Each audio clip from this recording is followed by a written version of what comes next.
We're going to take a look at setting up Procapture on an Olympus OMD M1x camera. We start off by going down to the cogwheel, we go to the right, we come down to C1, go to the right, and there's a low setting and a high setting. The difference is, in the low setting, which is 18 frames per second, you get continuous autofocus. In the high setting you can go up to 60 frames per second, but you've got no continuous autofocus. The focus locks as soon as you half depress the release button. Let's start with the high settings. Go to the right, come down to Procapture, go to the right. Maximum frames per second is 60. You can reduce that, but we'll stay at 60.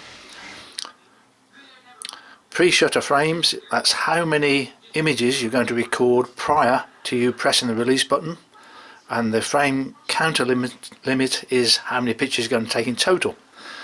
So down below on this graph, it's very useful. We can see we're taking a total of 39 pictures, 35 of them before that button symbol.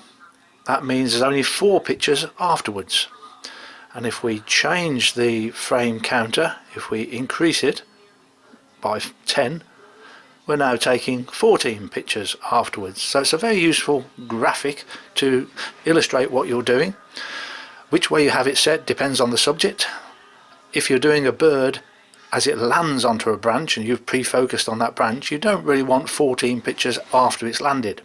On the other hand, if you're doing a bird taking off from a branch, you probably do want 14 pictures after it's taken off. So it really depends upon the subject. If we go back to the low settings, down to Procapture, that's got a maximum of 18 frames per second, but with continuous focus. And in this setting we're taking 25 pictures in total. That's the frame count limiter, 8 pictures prior to pressing the button. And it works very simply. As soon as you half depress the shutter release button, the camera is taking pictures. It's in silent mode, so you're not really aware of it, but it doesn't write them to the memory card, but it keeps them in a buffer. And when you finally do press the button all the way down, the pictures in that buffer are written to the memory card as well as new pictures. And the maximum number of pictures you can have in the buffer in both settings is 35. But it won't let me set 35 because I've got the frame counter to 25, so I've got to increase that as well, so we'll put that to 45. Oops, we can switch the frame count limiter off. Now we should be able to set that to 35. There you go. 35 pictures before the shutter, 10 pictures after the shutter.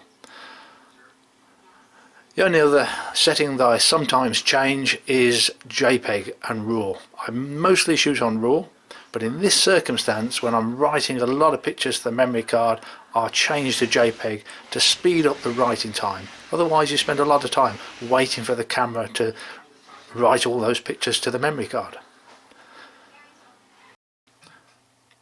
Having completed all the settings on C1, you now press the button on the top of the camera that takes you to the frames per second rate. It's on the left hand top dial. And from the bottom menu you select either Procapture Low or Procapture High, and that's it, you're ready to go.